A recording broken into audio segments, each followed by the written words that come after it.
佛光寺东大殿修建于公元857年，唐宣宗大中11年。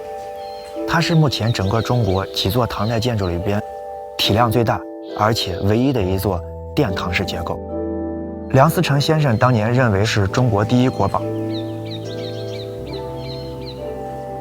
但日本人大概在1900年前后对中国古建筑开始进行研究，提到大概中国已经没有唐式和唐式以前的古建筑存世。在1937年的6月26号的下午，梁思成和林徽因两位先生在山西的五台山发现了这座当时中国第一座唐代的木结构建筑。梁林对佛光寺东大殿的唐代建筑的认定，打破了日本学者的论断。佛光寺是在五台山的这5座山峰之外，是一座台外寺庙，占地面积呢大概有34200平方米左右，是一个3进的院落，依山而建，步步高升。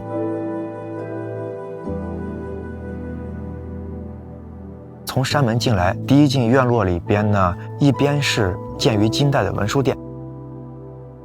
文殊殿是一个典型的悬山顶的结构，两面坡的一个形式，两侧呢生于山墙之外。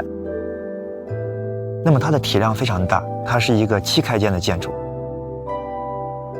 在2个柱子中间的这个位置，这个斗拱呢拱出45度的斜拱，是金代建筑的一个标准性的标志。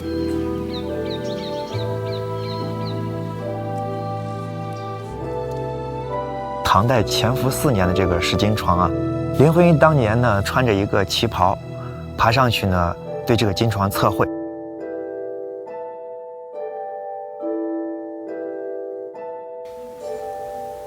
第2进院落呢处在一个更高的胎地上，考古发现出来一些巨大的柱础，推测极有可能和1层院落的一部分共同构成了历史上记载的法兴和尚修建的弥勒大阁。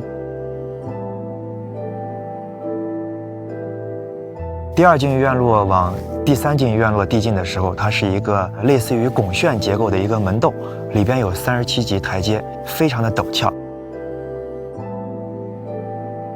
拾级而上啊，唐代的佛光寺东大殿居于最高的台阶之上，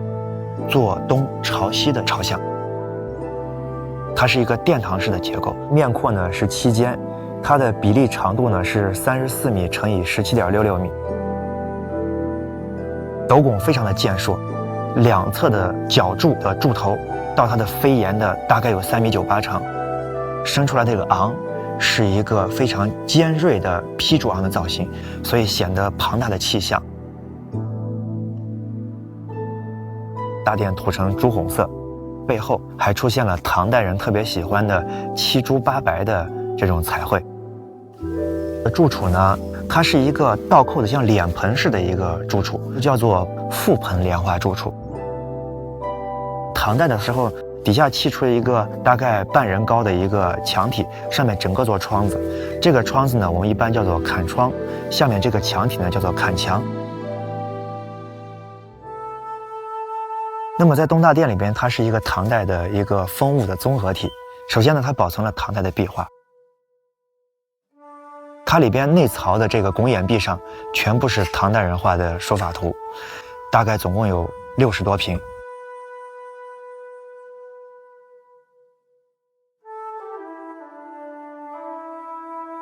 保存下来唐代的寺院的彩塑，30几尊佛像呢，全部居于佛坛之上，一字排开。所以梁先生当年看到的时候非常的震惊，认为他们像佛像的森林一样。有些呢大概有4米多高。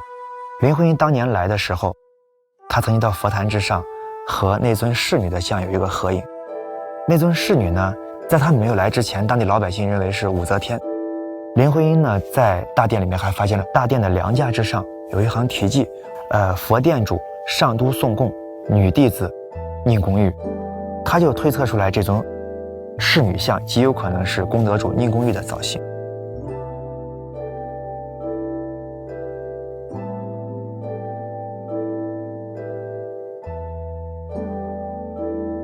石金床呢居于东大殿的当心间，而这个金床的后面有一个准确的年号，写的是大中11年，公元857年。这个时间呢，已经在唐朝的晚期了。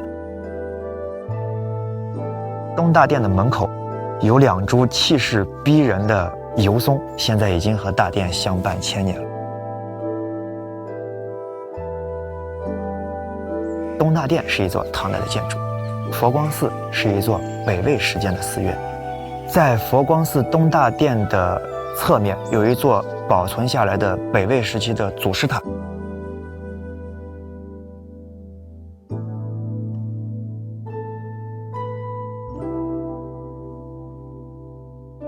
善男信女呢，总是认为这个地方呢会看到佛光，这种特殊的这种小气候，让这个地方常年祥云缭绕，雾气蒸腾，光透过云层直射下来，光芒万丈的。据说当年呢，北魏的帝王看到了这种奇怪的天象，所以将它命名为佛光真容禅寺。佛光寺呢，那么里边呢，现在已经没有住持僧人，变成了我们中国文物保护的一个圣地，最能代表着中国人心目中那个大唐的气象的一座建筑，当之无愧的第一国宝。